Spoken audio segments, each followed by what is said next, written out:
Okay. So, dito na ba lahat? How many are we? Let's see. Just start counting.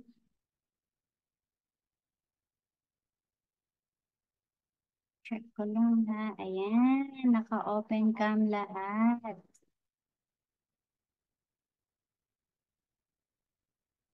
Siyang amin nandito ah.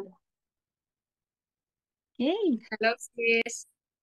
Hello sis. So nice to see you here. Ayan, 4, 6, 8, 10, 16. Okay. Saan? Pwede na tayong mag-umpisa.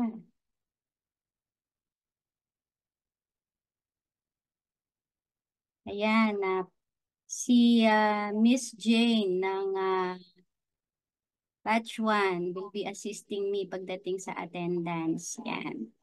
Para sa ganon, nakafocus lang ako sa ating lesson for today.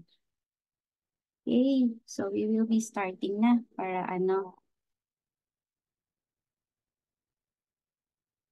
Bigla akong kinabahan sa inyo. Okay, let's do this. Yan. Okay. So first and foremost, gusto ko munang bigyan kayo ng orientation about hard skills, no? By the way, my name is Coach Jennifer Schultz, and I am handling hard skills for Helping Hands VA. Ayan. So first and foremost, we'd like to welcome each and every one of you right now dito sa batch 2 ng Helping Hands VA. And with that saying, sa hard skills, ang isa sa lesson natin is all about email management, which comprises, of course, of understanding the role of a VA in email management and identifying the common email issues at saka kung ano yung impact nila.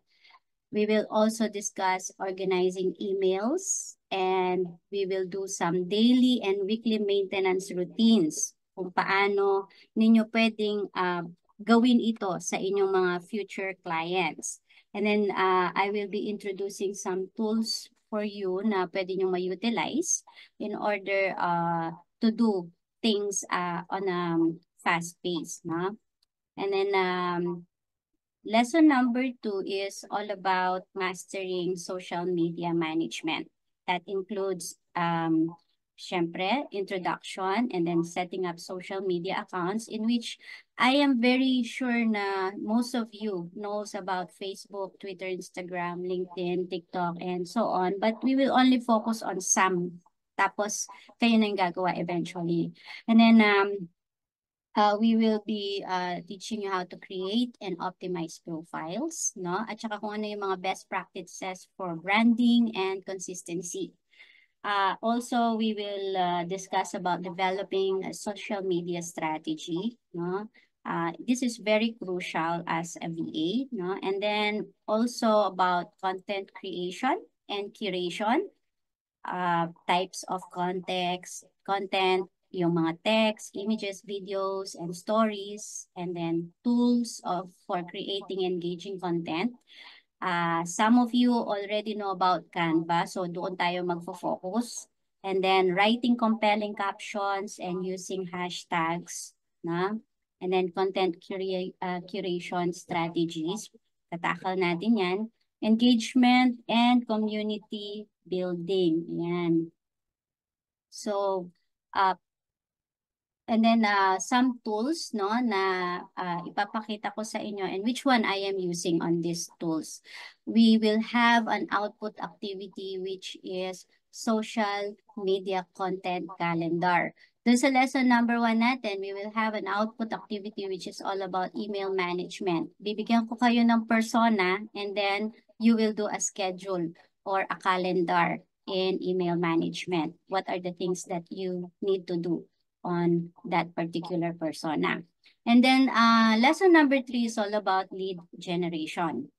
We will kumbaga, go through what is lead generation and some of the things that they use, no, yung tinatawag nating lead generation funnel, types of lead gen, and then meron tayong activity which is lead generation plan. And last but not the least, this is the most exciting part kasi it's all about website design.